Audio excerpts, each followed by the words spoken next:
Obrigada pela disponibilidade. Na semana da FAED, na palestra do professor Jefferson, o senhor fez uma explanação a respeito do ensino das disciplinas, dos cursos de humanas no período pós-ditadura, né? Ditadura e pós-ditadura. O senhor pode retomar essa fala conosco? Como é que o senhor vê esse período? O senhor, qual é a ideia depois de ter passado tanto tempo? Como é que o senhor enxerga o ensino naquele período da história do Brasil? Tá bem então. Obrigado pelo convite. É sempre importante falar sobre alguns temas que são temas caros, importantes para nós, né? Na Semana da FAED, de fato, nós abordamos algumas dessas temáticas e uma delas foi essa discussão dentro da temática do ensino médio, né? É muito interessante, assim, a gente tem que parar um pouco no tempo e voltar no tempo para compreender algumas coisas, né? Parece-me que voltando para trás, portanto, parece que a gente vive alguns ciclos históricos, alguns ciclos, sejam eles na economia, na política, na educação, sociais, etc., né? Fruto sempre de um contexto determinado por políticas definidas dentro de uma lógica capitalista, né? Então eu gostaria para começar a falar um pouco sobre isso, eu gostaria de retomar algumas coisas que me parecem ser importantes, assim, sobretudo na década de 60, né?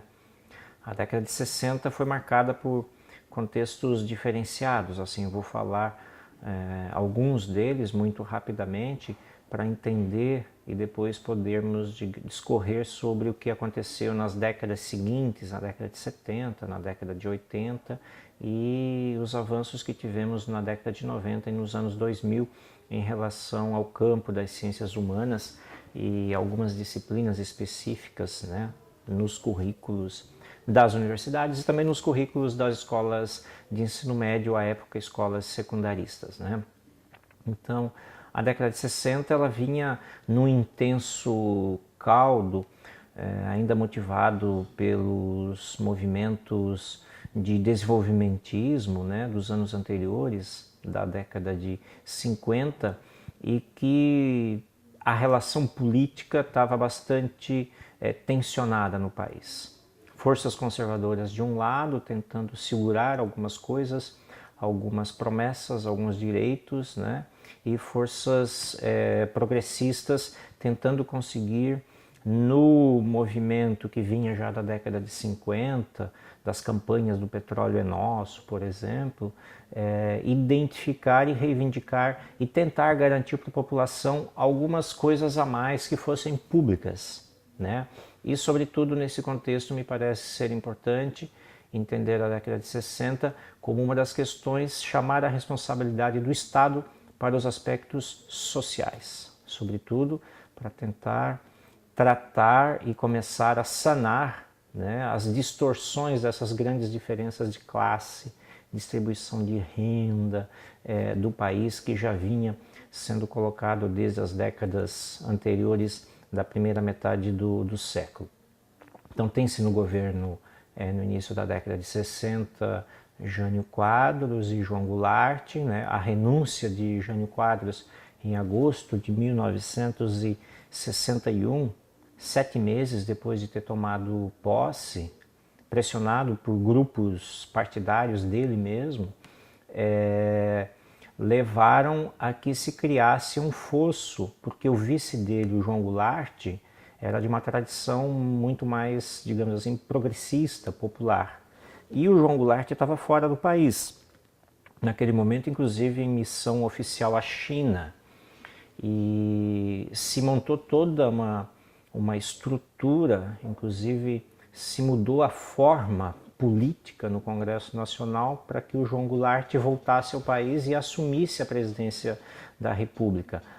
Engraçado, porque ele foi eleito na forma de um presidencialismo, ficou um tempo na China, quando volta ao país, num acordo com os militares e as elites, então ele passa a assumir dentro de um modelo que por alguns meses, talvez um pouco mais de um ano no país, prevaleceu, que foi o parlamentarismo. Claro que aí ele, como presidente, não teria tanta força, né, para implementar as mudanças que ele queria do ponto de vista das implementações sociais. Isso fez com que, na sequência, num grande comício que aconteceu no Rio de Janeiro, por exemplo, o João Goulart implementou e disse que ia implementar algumas reformas importantes no país.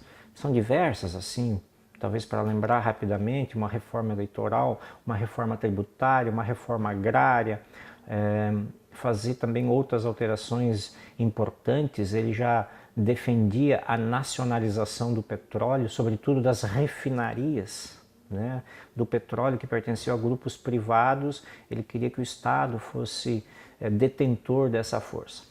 Isso aí foi o estupim para que em seguida os movimentos conservadores, burgueses e de elite do país se organizassem e reagissem.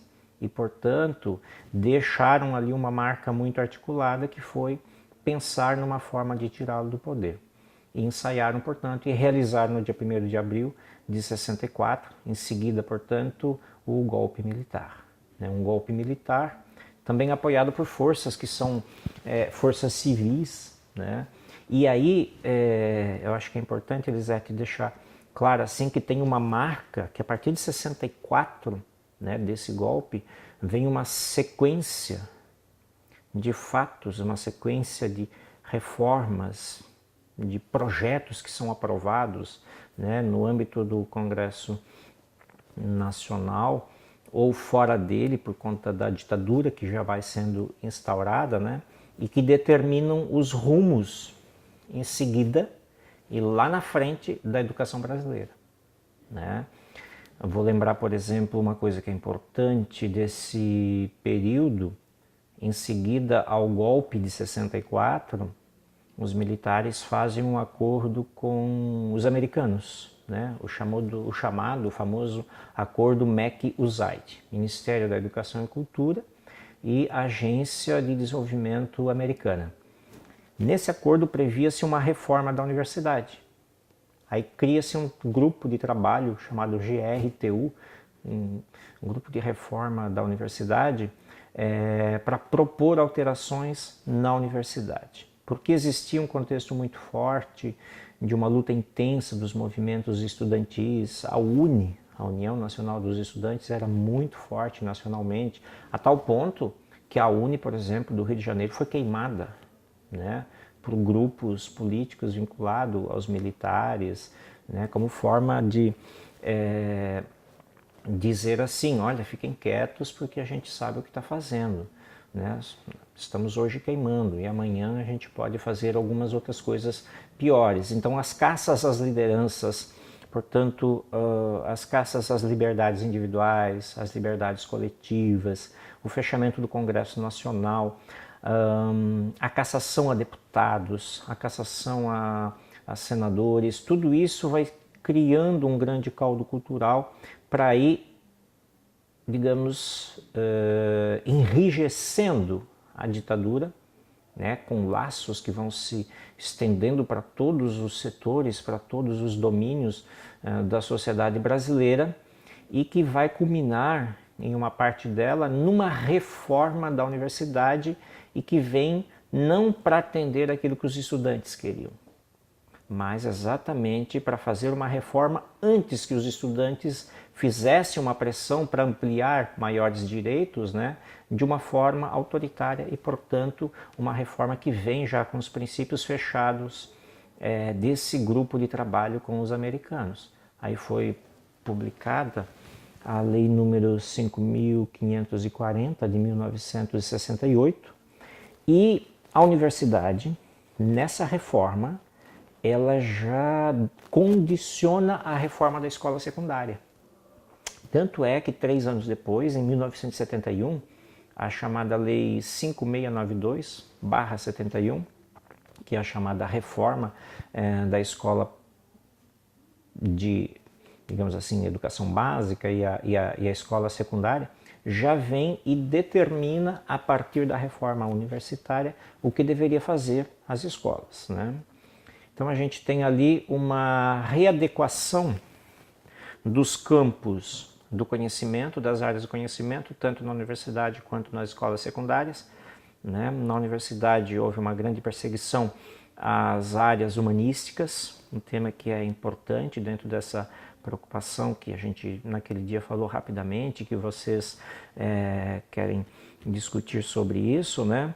E inserindo inclusive disciplinas nas universidades de cunho obrigatório e que tinham a ver muito mais com essa formação da moralidade, de uma formação voltada para os símbolos nacionais. No secundário não foi diferente, né? A criação de disciplinas como educação moral e cívica e depois a organização social e política brasileira, né, do Brasil, elas tinham esse caráter de fazer uma formação voltada para uma espécie de um nacionalismo para defender os princípios da ditadura a partir de seus símbolos nacionais, a partir de seus valores nacionais, que era a representação de uma parte apenas da sociedade. Tem um item interessante, eu não lembro exatamente agora, eu acho que é o artigo 6º, o artigo 7º da Lei 5.692, que fala sobre uma indução para a preparação do trabalho. Então, o trabalho ele seria uma espécie de um sinônimo daquilo que seria a educação integral, pela educação da iniciação do trabalho. Lembro, por exemplo, que eu passei por essas disciplinas na formação nas escolas em que estudei, daquele período, e a iniciação para o trabalho nossa não formava integralmente, pelo contrário, nos bitolava. Aliás, os diretores e professores da escola nos utilizavam para fazer atividades manuais. Capinar, por exemplo, fazer plantio na horta, né, no quintal, como queiramos dizer, da escola, ou então mexer um pouco com alguma coisa de madeira. Mas o que é que estava na base disso? Não se tinha estrutura para atender aquilo que a legislação, porque se ao menos tivesse uma estrutura para fazer aquilo que na legislação, que ainda equivocada, daria para se ter alguma formação um pouco mais ampliada. Mas não tinha condições nenhuma. Falava-se em trabalhos manuais, a escola não tinha nada. A escola não tinha carpintaria, não tinha lá um espaço de pintura, não tinha lá um espaço que pudesse ensinar outras habilidades, digamos assim, manuais, etc. Então esse diapasão foi perpassando toda a formação secundária. E também nessa legislação, com essa iniciação para o trabalho e com a introdução dessas disciplinas, com a educação moral e cívica e a organização social e política do Brasil, disciplinas das ciências humanas caem fora. É interessante, a lei não diz retira-se as disciplinas de ciências humanas. Não. Na composição curricular, à medida que se insere a preparação para o trabalho, a MC e a USPB, quem é que cai fora? Não é a matemática, não é a biologia, não são essas disciplinas. São as disciplinas da área humanística, que eram algumas delas com algumas horas, que ainda não era obrigatória no currículo como um todo, mas eram pontuais, né? A filosofia, por exemplo, e a psicologia, ou até mesmo a sociologia. Então isso vai segurando, por exemplo, toda a década de 70, né? Como disciplinas fora do currículo, numa formação que vai, portanto, direcionando por uma perspectiva muito mais técnica, né? Menos integral, como a lei anunciava. A lei anunciava ser integral, mas muito menos integral, e, portanto, não tinha condições para isso. Para além disso, o que é legal dizer é que a esse modelo de educação que já vem do acordo MEC-USAID, se cristaliza e se aprova depois na reforma de 1971, nós tivemos no país um movimento forte de algumas áreas do conhecimento das ciências humanas. Na área da filosofia, nós tivemos sociedades filosóficas que agiram forte em relação a isso. Da sociologia, da mesma forma. Posso falar um pouco mais, conheço todas, mas posso falar um pouco mais das sociedades de filosofia. Dois grupos se movimentaram na defesa com interesses diferentes. Um grupo católico, né, chamado Grupo Convívio, com sede em São Paulo, inclusive, em defesa de um tipo de filosofia. A filosofia deveria voltar às escolas secundárias, mas com um enfoque muito mais religioso, muito mais católico, muito mais cristão. E, de um outro lado, a Sociedade de Estudos e Atividades Filosóficas, a SEAF, que teve sede no Rio de Janeiro, uma sede principal, e depois teve sedes e presidências itinerárias pelos estados do país. Em São Paulo, por muito tempo, em Porto Alegre, no Recife, em Salvador, Minas Gerais, muito tempo, na Universidade Federal de Minas Gerais, na UFMG, e a última presidência, inclusive, foi aqui na Universidade Federal de Santa Catarina. Um professor do Departamento de Filosofia foi quem presidiu a SEAF, essa sociedade que eu estou falando. Então, eles promoviam, tanto é que o nome é interessante, Sociedade de Estudos e Atividades Filosóficas. Então, eles pensavam que a filosofia não era apenas o interpretar o mundo, ou entender o mundo com olhos críticos, à luz dos autores, né? Fazer filosofia significava exercitar, portanto, o pensamento articulado com o mundo concreto, com as comunidades, com as escolas, com as universidades. E daí, desse grupo, por exemplo, eu tive possibilidade de estudar isso, ler, escrever também sobre isso, autores importantes hoje no pensamento brasileiro, como, por exemplo, um nome só, para dizer Marilena Chaui, estava na base de organização dessa resistência na área da filosofia, que foi fundada em 1975 e existe até hoje. Ela existe até hoje. E passou então a organizar muitos eventos, muitas atividades, né? Num momento, é interessante dizer, num momento em que era praticamente proibido as pessoas se organizarem e manifestarem, né? E aí, fazendo um pulo para cá 30 anos depois, né? Essas pessoas que pedem intervenção militar hoje não sabem o que significa intervenção militar, né? Porque aquele período da década de 70, sob a intervenção militar, as pessoas não podiam fazer nada. Não podiam se organizar, não podiam discutir, ir para a rua, manifestar, né? Então eles começaram a se organizar na casa de um, na casa de outro, fazer um evento pequeno. Os temas, lembro bem assim dos temas que eles discutiam: juventude, democracia, liberdade. Até que fizeram um grande evento no Rio de Janeiro, parece que deu lá mais de 200 pessoas, e aí começaram a se dar conta, opa, tem uma reação aí. E começaram a organizar congressos brasileiros em São Paulo, no Rio, em Minas Gerais, em Salvador e várias outras cidades. E também, mais que isso, começaram a publicar, né? Então, ali inicia a reação pelo retorno das ciências humanas às escolas secundárias, tá? E aí dizer a filosofia, a sociologia e a psicologia, né? As outras disciplinas, história, geografia, elas continuavam ainda no currículo, não com os conteúdos e com as orientações que, digamos assim, as universidades e o campo crítico almejavam e queriam, né? Mas estava distribuído no currículo e dava a possibilidade aos professores de fazer alguma formação diferenciada. Depois da década de 80, quando se tem uma espécie de uma abertura democrática, algumas manifestações caem lá no país, né? A Lei 7.044 de 1982, ela revisa alguns aspectos da 5.692/71, 11 anos depois, portanto, ela revisa.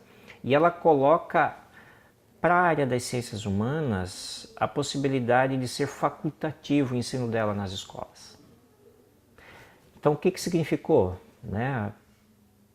Para quem estuda isso, né? O que significou? Significou que, do ponto de vista da disciplina,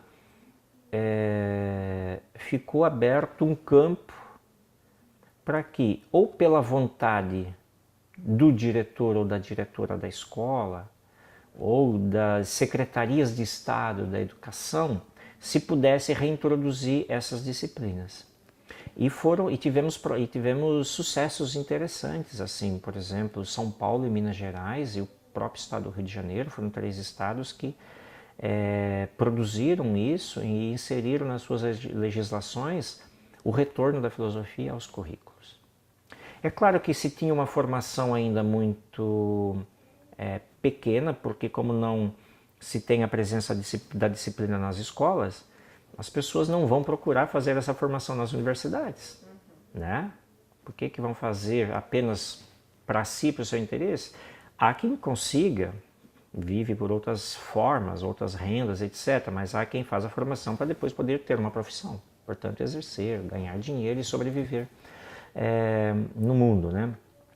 Então, como existiam poucos cursos formados, também não se tinha já imediatamente muitos professores, né, disponíveis. Mas à medida que o tempo foi passando, já na década de 80, e os estados também foram abrindo, os cursos nas universidades também já foram ampliando as vagas, né? Os cursos foram crescendo em nível nacional, na grande parte das universidades, sobretudo as públicas, as federais públicas, algumas estaduais, o caso da USP, por exemplo, algumas PUCs, né? E algumas outras privadas. E depois culminou na década de 80 ainda, em 1986, e até os anos 90, com legislações em outros estados. Muitos outros estados passaram a reintroduzir naquela condição de não obrigatória, mas de facultativa, vamos dizer assim, mas que já dava chance para os professores poderem trabalhar alguns conteúdos com os seus alunos. Não se tinha materiais didáticos, né? Se trabalhava com recortes, com materiais, com os livros clássicos, vamos dizer assim, né? E aos poucos é que se vai criando um movimento, um volume, sobretudo na década de 90, para a presença dessas disciplinas. Curioso, em 1996, com a Lei de Diretrizes e Bases da Educação, a Lei 9394, né, de 96, curiosamente um projeto que foi redigido e que foi aprovado nesse período não introduziu a filosofia e a sociologia como disciplinas obrigatórias. Não. Se pegar lá o texto da LDB, a regra ali é muito clara, a norma, a lei é muito clara, diz assim, ó, o aluno do ensino secundário ou do ensino médio, ele tem que terminar o ensino médio de modo que ele saiba, tenha conhecimento de filosofia e de sociologia. Mas não diz que a filosofia, para que o aluno chegue a ser isso, a filosofia tem que ser obrigatória, a sociologia tem que ser obrigatória ou a psicologia tem que ser obrigatória. Não diz. Portanto, não garantiu na lei. Aí, medidas posteriores, aí novamente aquele movimento que vinha, né, o movimento progressista que vinha da CEAF e outros grupos organizados e também os grupos organizados em torno da pós-graduação em filosofia, que conseguiram fazer com que houvesse, né, uma alteração dessa lei de 96. Para termos ideia, só mais tarde, portanto, em 2003, 2004, é que vai ter uma alteração, portanto é muito recente, são 14 anos atrás. A gente está falando de um adolescente, né, garantindo a obrigatoriedade, e essa obrigatoriedade ainda não definiu a carga horária em todas as séries. Só diz lá o número de horas que deveria estar no currículo. Tá?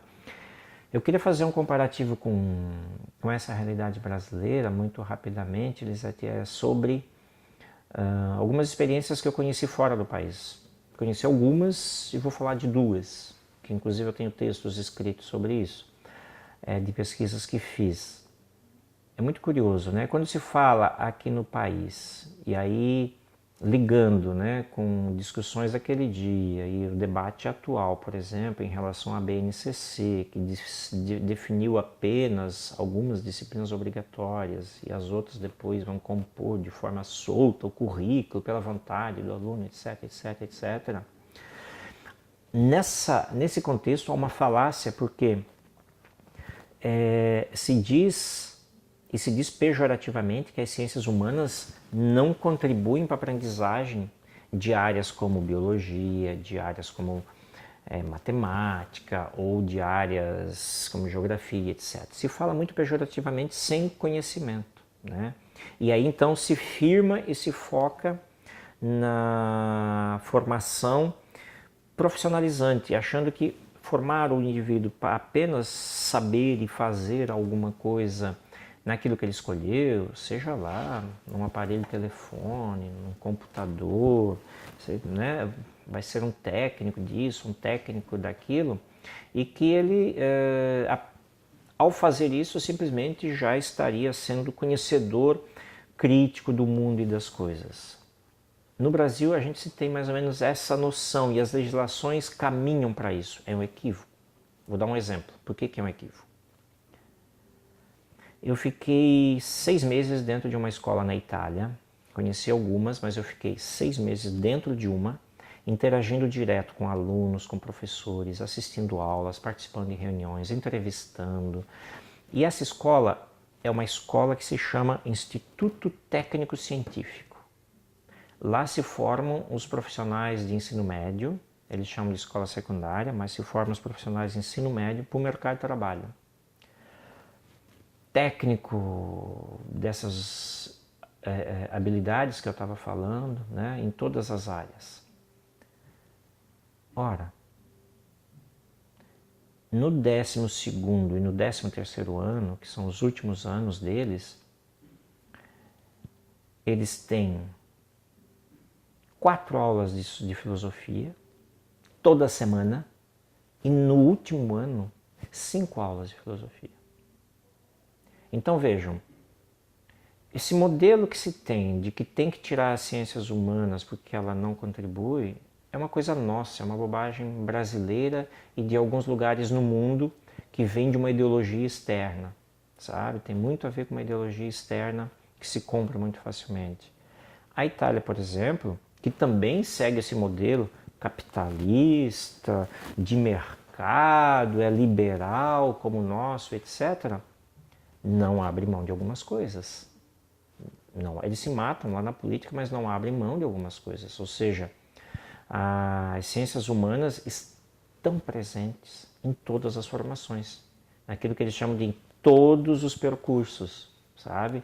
Então, você tem filosofia num jovem, numa jovem que vai se habilitar, por exemplo, em edificações.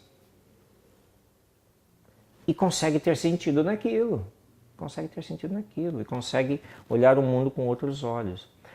Portugal, da mesma forma, né? Com uma carga horária mais baixa, né? Lá tem uma força maior, assim, do ponto de vista da imposição da OCDE, da Organização para o Desenvolvimento do Comércio Econômico, Desenvolvimento Econômico, que tem sede inclusive na França e que o Brasil agora está entrando nessa organização.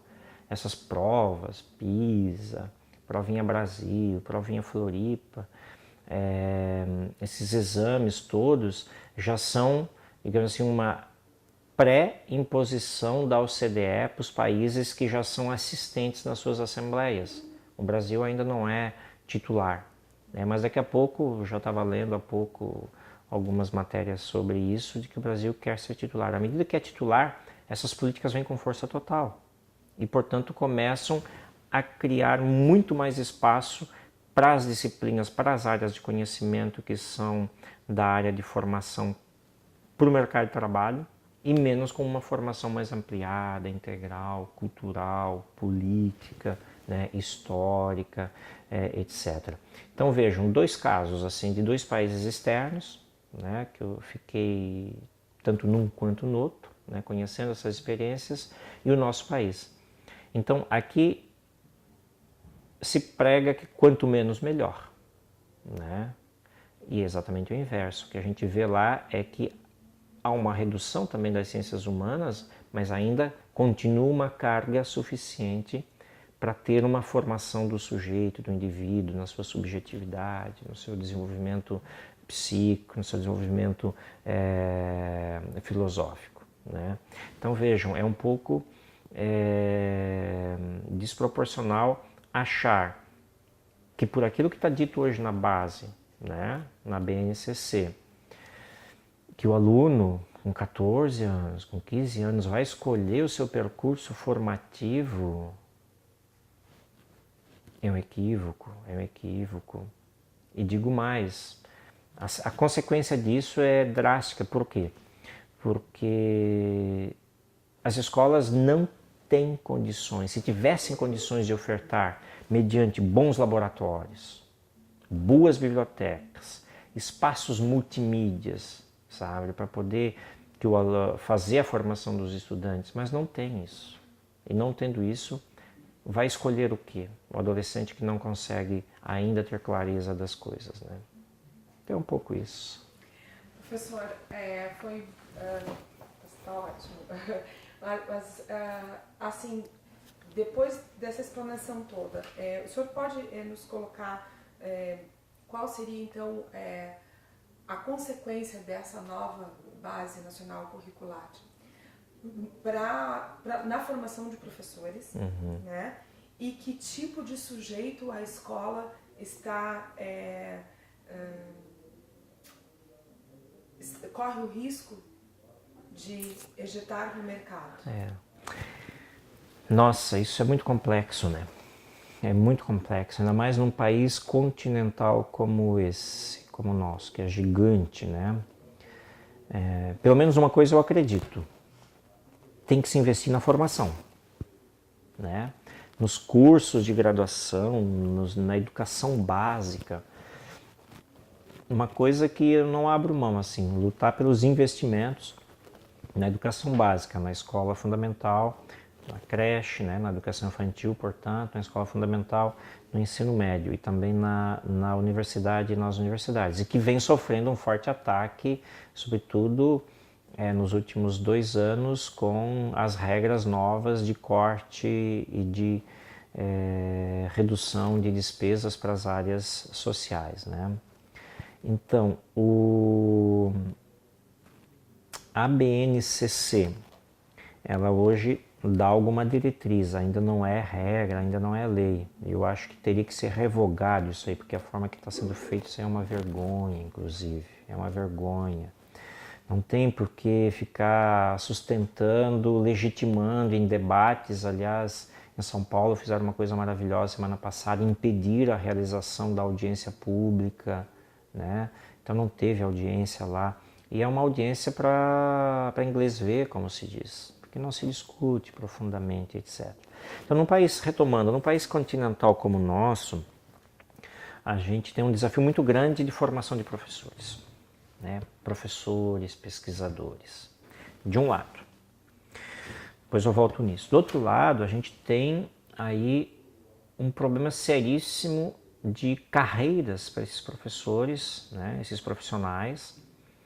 E junto às carreiras, a implementação, inclusive, dificuldades da implementação, né, do piso nacional aos professores, que foi aprovado nos anos 2000 na gestão do presidente Lula.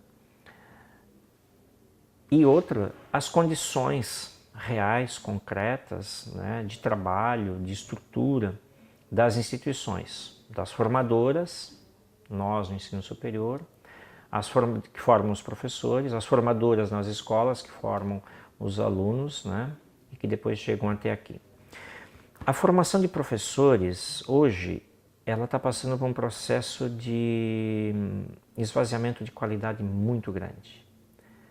Há uma permissão do Ministério da Educação de formação de professores à distância, seja no nível inicial ou seja já na pós-graduação também, né?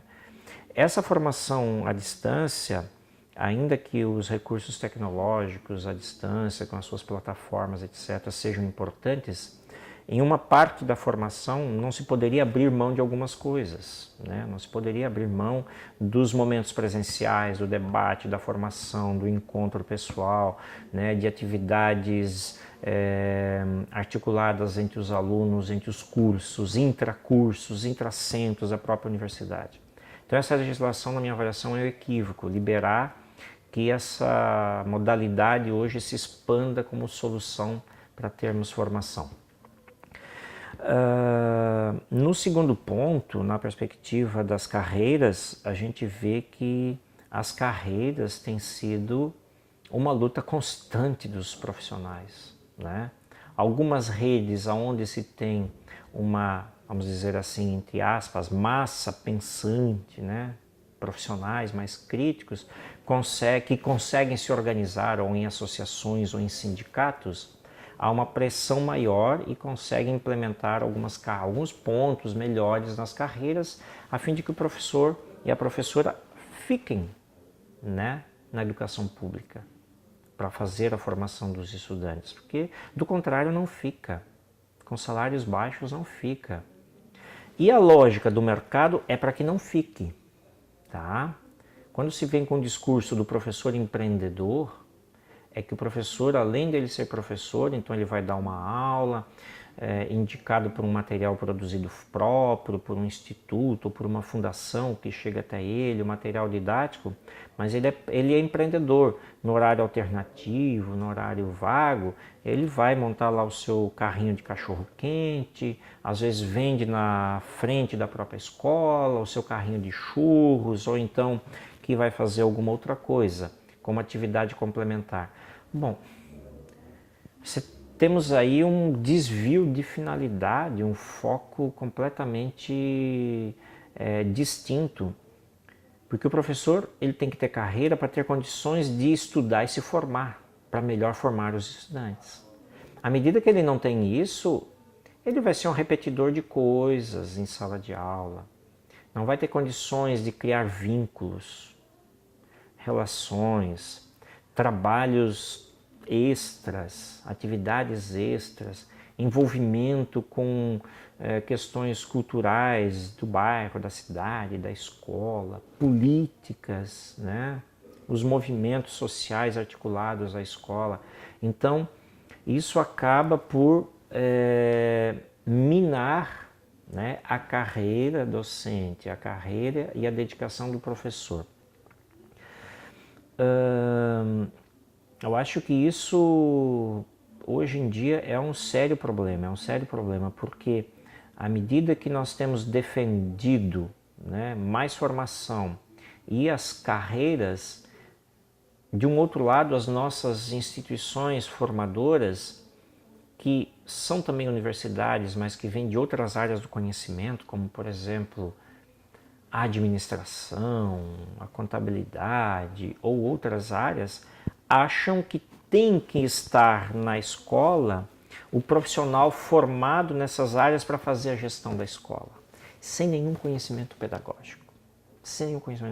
Então tem uma interferência muito grande e há que se resistir a isso, porque é o fim. Ou seja, daqui a pouco vai ser como os condomínios virtuais, né? Vai ser como os condomínios virtuais, ele vai gerenciar a escola por câmeras, vai gerenciar a escola por sistemas, não conhece o real mundo e os problemas sociais que vivem as famílias, do desemprego, né, dos problemas das drogas, dos problemas cotidianos e que se cristalizam no dia a dia na formação da criança, na formação do adolescente e na formação dos jovens. Então acho que se tem uma coisa que tem que se insistir é num alargamento dessa formação, né? E esse alargamento ele tem que ser articulado com diversas áreas do conhecimento, né? Por exemplo, eu te diria que a formação do professor que vai trabalhar na universidade, inclusive nas áreas das engenharias, sei lá, das agronomias, enfermagem, zootecnia e outras áreas do conhecimento, além da formação da graduação que é específica dele, na pós-graduação em nível de mestrado e doutorado, essa formação não deveria ser apenas técnica no mestrado e doutorado, ela deveria ser também pedagógica, para que o professor que vai formar depois os novos alunos na universidade, né, na engenharia ou na física, ou na matemática, ou na biologia, ele não apenas passe conhecimentos técnicos, mas também didáticos, pedagógicos, com leituras de mundo, né, como já dizia o Paulo Freire, com leituras da palavra pela leitura do mundo, né? E isso vai fazer com que aquilo que depois vai ocorrer na sequência é diferente. Os profissionais formados serão diferentes, os alunos serão diferentes, né? A forma de encarar o mundo, a forma de encarar a realidade é bem diferente. Então, impacta quando diretrizes como essa que estão querendo implantar em nível nacional, que eu acho que tem que ser revogada, tem um determinado interesse. E esse determinado interesse é um interesse internacional, é um interesse capitalista, é um interesse do esvaziamento da formação, é um interesse que vê a escola como empresa, que vê a escola como negócio, a educação como mercadoria. E não pode ser entendido a educação simplesmente como mercadoria, a escola como uma empresa. Não há gerenciamento de escola como empresa, uma empresa é uma empresa, uma escola é uma escola, né? Aliás, eu acho que as empresas teriam que aprender muita coisa com as escolas, no âmbito das relações humanas, no âmbito do conhecimento, no âmbito da partilha. Talvez o mundo pudesse ser um pouco melhor, né? Professor, desse seu último relato, a gente pode extrair uma meia-culpa da educação atual que abre uma brecha para que essa base nacional curricular seja proposta por grupos que têm interesse em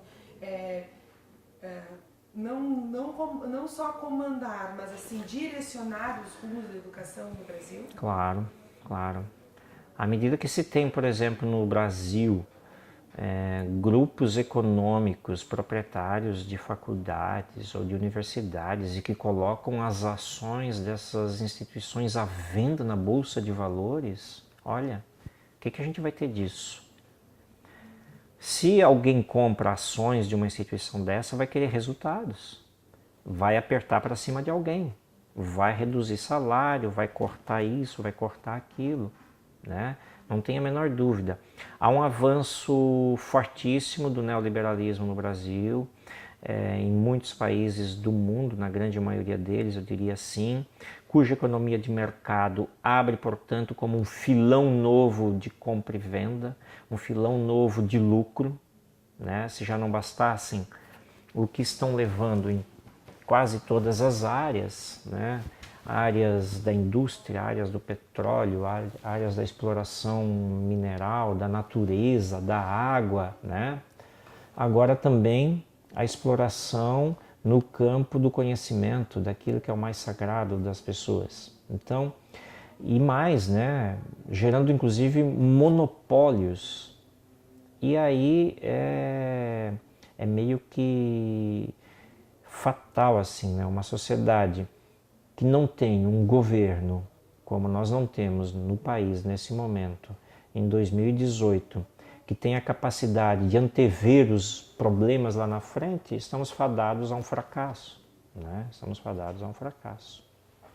Professor, para finalizar, o senhor entende necessário uma mudança na base nacional do currículo e em que molde seria essa mudança, assim, sinteticamente, assim, mais relacionada à questão das humanas, principalmente?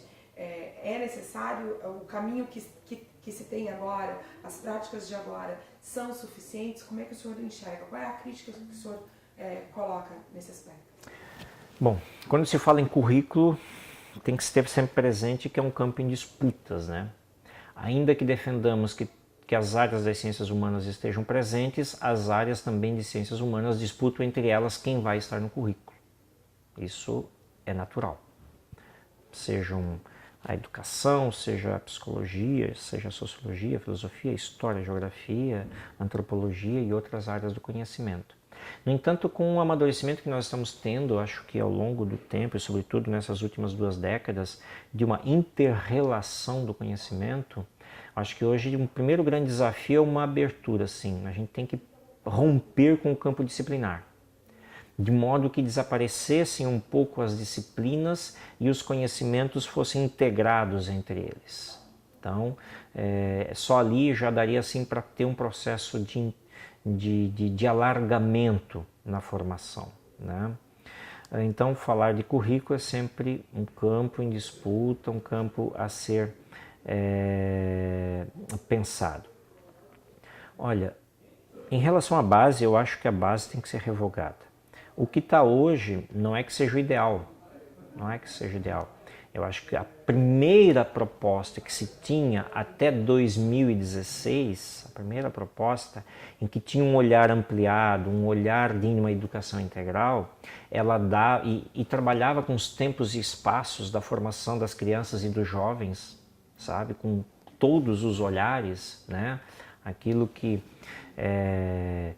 Gramsci na Itália chamava de educação integral ou de uma politecnia, que é um conceito na educação caro e importante daquele período da década de 20 e 30 do século passado, né?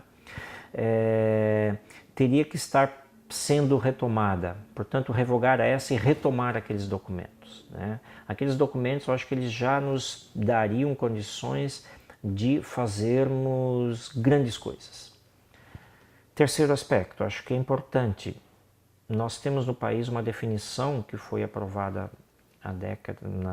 ainda nessa década, mas nos anos anteriores, que foi o Plano Nacional de Educação e que previa investimentos em educação. Esse Plano Nacional de Educação, ele tinha aí já na próxima década a previsão de sua conclusão. É triste saber que de todas as metas, uma meta foi cumprida e não foi cumprida totalmente. Então nós estamos ainda numa espécie de promessa, né? Por quê? Porque os recursos foram todos reduzidos, contingenciados, né? Foram desviados para outras, portanto, colocados para outras finalidades, né? E isso fez com que, do ponto de vista da educação, houvesse um investimento daquilo que hoje é o mínimo para o funcionamento da escola, que é o pagamento do salário do professor, que é pagar luz, que é ter internet, que as escolas não têm, que é ter um computador, que é ter televisão suficiente para poder projetar materiais, livros didáticos, etc. Ou então laboratórios, né? Então a revogação disso já seria para nós um alento para começarmos a repensar. Por quê? Porque as formas que estão sendo geridas hoje no país são totalmente autoritárias, em desrespeito total às entidades, às instituições, às organizações de professores, de estudantes, que ao longo das últimas 2 décadas foram se formando, foram, portanto, avançando e criando uma espécie de um capital cultural, que eu acho que daria muito mais resultado. Professor, obrigada. Obrigado também, Elisete. Espero contribuir aí, depois vocês editam isso à vontade, Tá. tiram